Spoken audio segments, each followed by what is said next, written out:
Selamat siang, Assalamualaikum warahmatullahi wabarakatuh.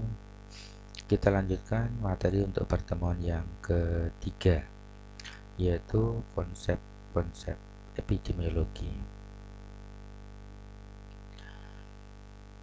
Pengertian epidemiologi, epi artinya atas, domos penduduk, logos ilmu, yaitu epidemiologi adalah ilmu yang mempelajari distribusi dan determinan status atau kejadian yang berkaitan dengan kesehatan pada populasi tertentu dan aplikasinya untuk mengatasi masalah. Kemudian pengertian yang lain terkait dengan epidemiologi, misalkan McMahon mengatakan ilmu yang mempelajari distribusi penyakit dan determinan yang mempengaruhi frekuensi penyakit pada kelompok manusia. Demikian juga menurut Barker, suatu studi tentang distribusi dan determinan penyakit pada populasi manusia. Maka definisi epid adalah ilmu yang mempelajari.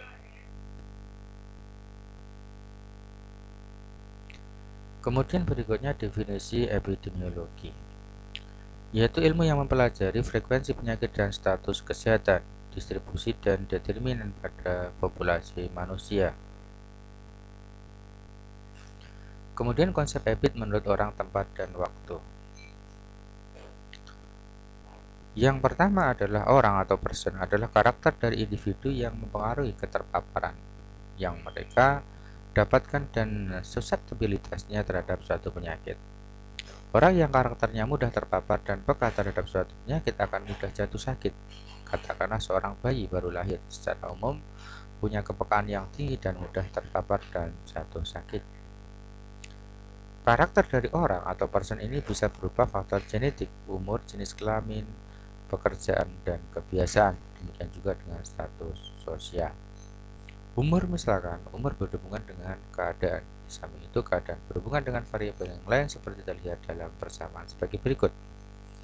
Keadaan proses umur, perkembangan fisiologi dan imunitas. Umur dikaitkan dengan refleksi dari perubahan kebiasaan perilaku dan kebiasaan makan.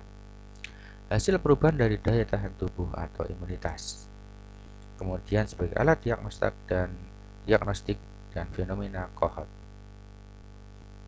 Sesungguhnya hampir semua penyakit berhubungan dengan umur. Berbagai penyakit infeksi, penyakit kongenital, dan kebanyakan genetic disorder cenderung untuk terjadi pada masa bayi dan kanak-kanak.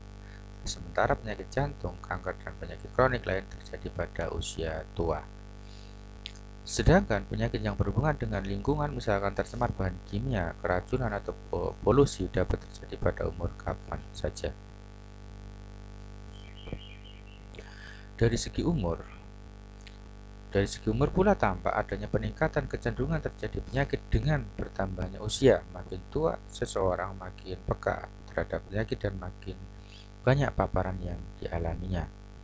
Karena itu umur meningkat akan secara alami akan bertambahan risiko penyakit.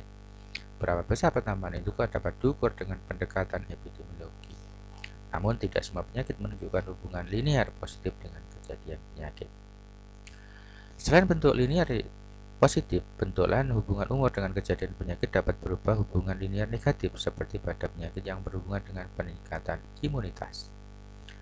Bentuk kurva setengah lingkar, misalkan penyakit akibat kehamilan yang menyerang atau meningkat pada usia dewasa. Kemudian berikutnya jenis kelamin. Perbedaan kejadian penyakit antara laki-laki dan perempuan terlihat beberapa diantaranya, yaitu penyakit kanker paru misalkan banyak pada laki-laki karena dikaitkan dengan merokok. Penyakit jantung koroner, demikian juga ulcus pepticum, kecelakaan, hernia, dan seterusnya. Kemudian pada perempuan misalkan diabetes, obes, walaupun ini juga bisa terjadi pada laki-laki. Perbedaan frekuensi penyakit-penyakit tersebut antara jenis kelamin wanita dan pria tergantung pada berbagai faktor seperti terlihat di bawah ini, yaitu perbedaan fisiologi, genetik, kemudian faktor risiko luar, tekanan emosional, kemudian kebiasaan individu pelayanan medik. Kemudian ras, yang secara genetik punya sel darah merah yang berbentuk oval, ya, orang negro ya. Sehingga ras misalkan suku atau bangsa orang negro ya, itu dilihat bisa dari genetik, sosial, ekonominya. penyakitnya, misalkan TBC.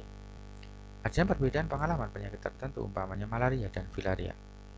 Bagi transmigran dari Jawa dan Bali atau pada berbagai penyakit non-infeksi seperti latar belakang pengalaman psikologi dan yang lainnya.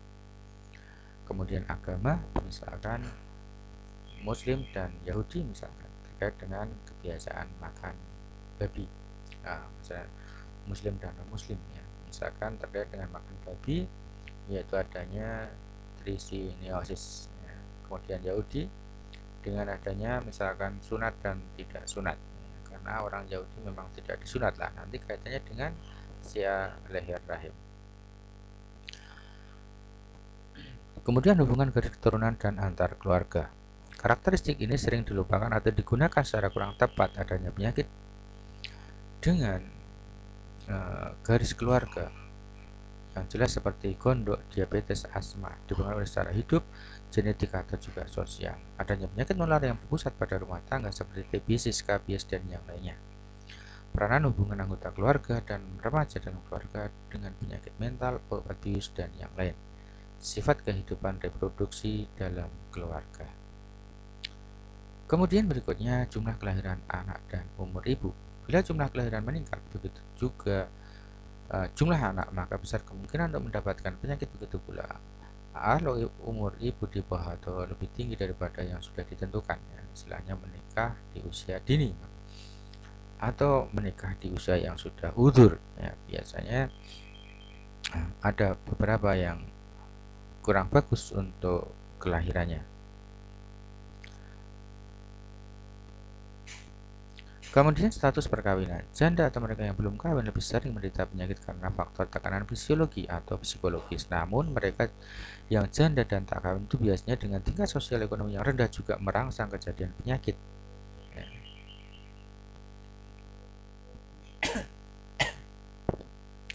Kemudian berikutnya pekerjaan.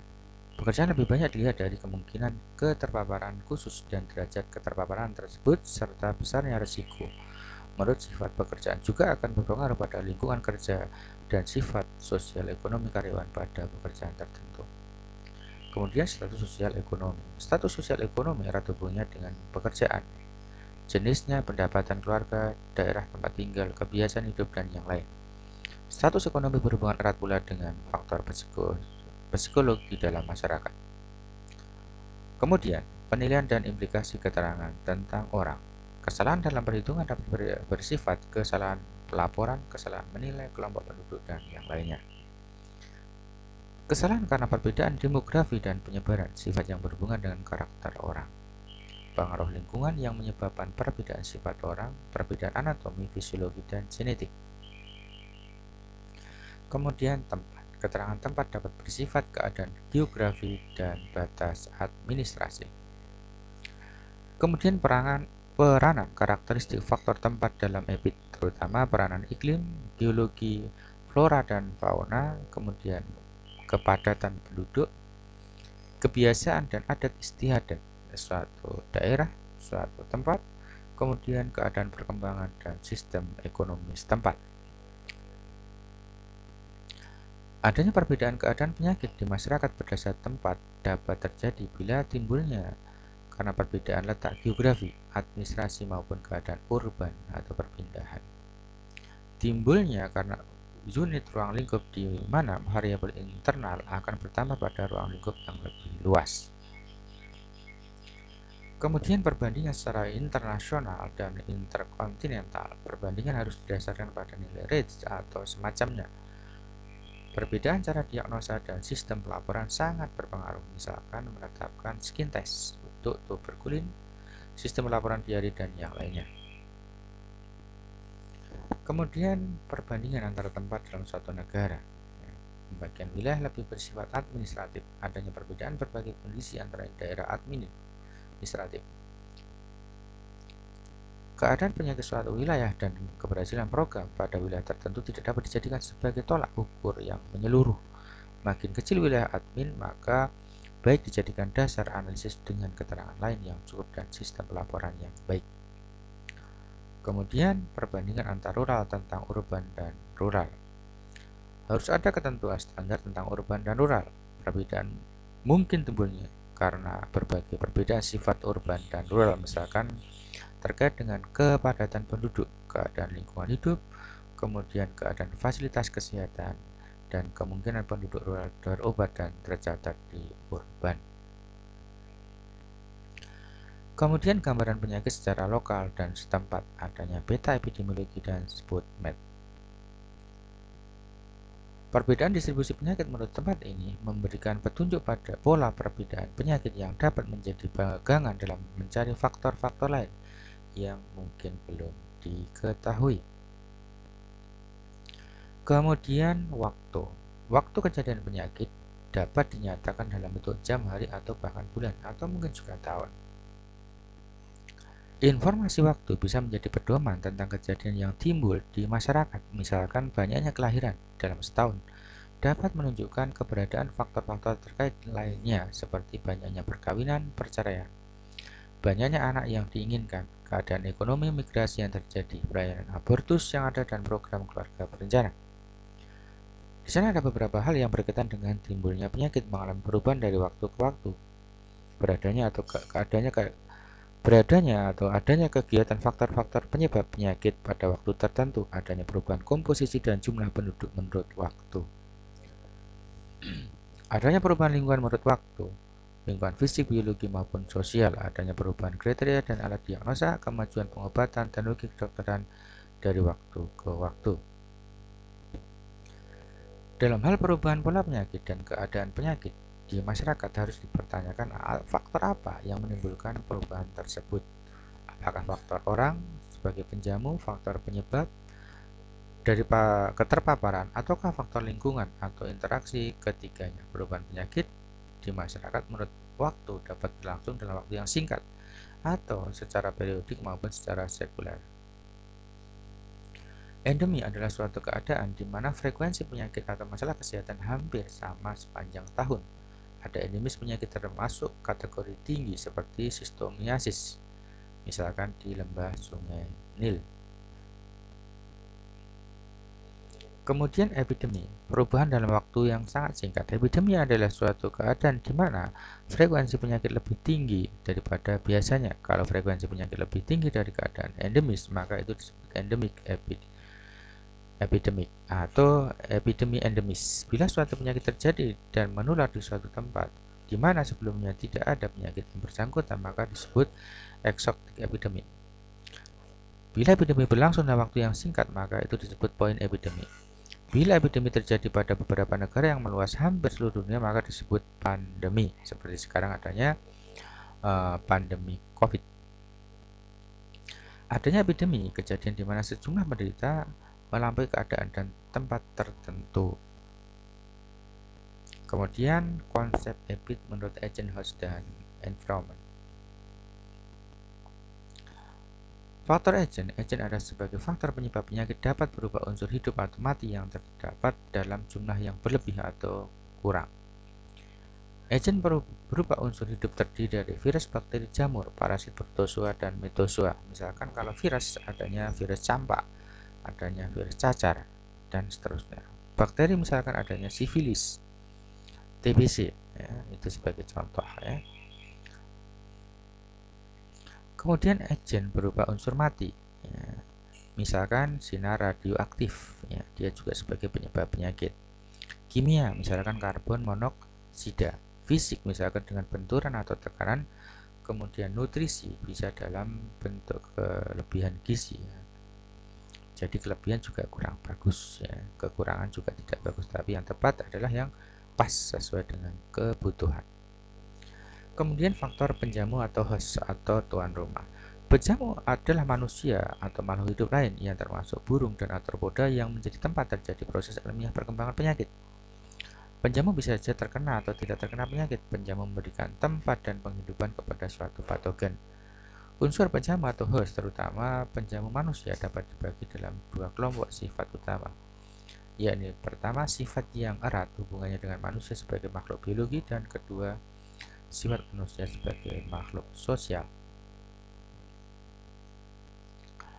Manusia sebagai makhluk biologi memiliki sifat biologi tertentu, misalkan terkait dengan umur, jenis kelamin, bentuk anatomi tubuh, anatomi tubuh, fungsi fisiologi, keadaan imunitas, kemampuan interaksi, ataupun juga status gizi.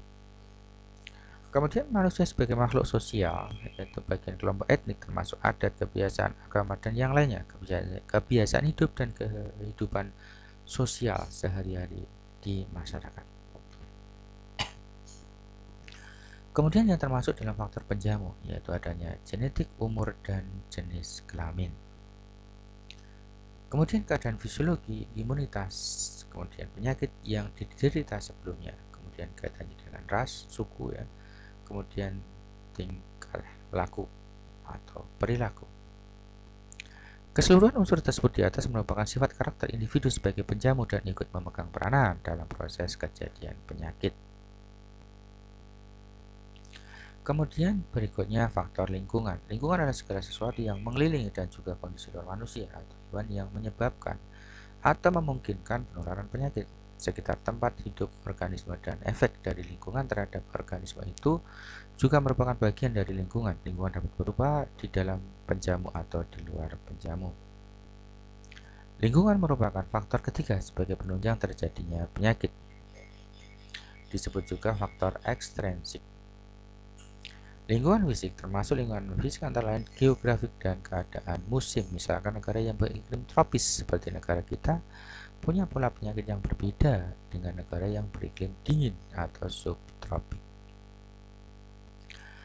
Lingkungan fisik termasuk unsur kimia serta radiasi meliputi udara, air, dan unsur kimia lain yang menjadi pencemar udara, tanah, dan air.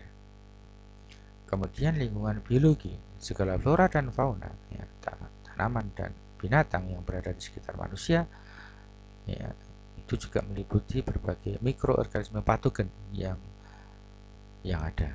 Kemudian berbagai binatang ya, yang dia juga bisa menjadi vektor. Kemudian lingkungan sosial ekonomi terkait dengan pekerjaan ataupun juga urbanisasi. Demikian materi yang bisa kita sampaikan. Kita lanjut di forum tanya jawab. Assalamualaikum warahmatullahi wabarakatuh.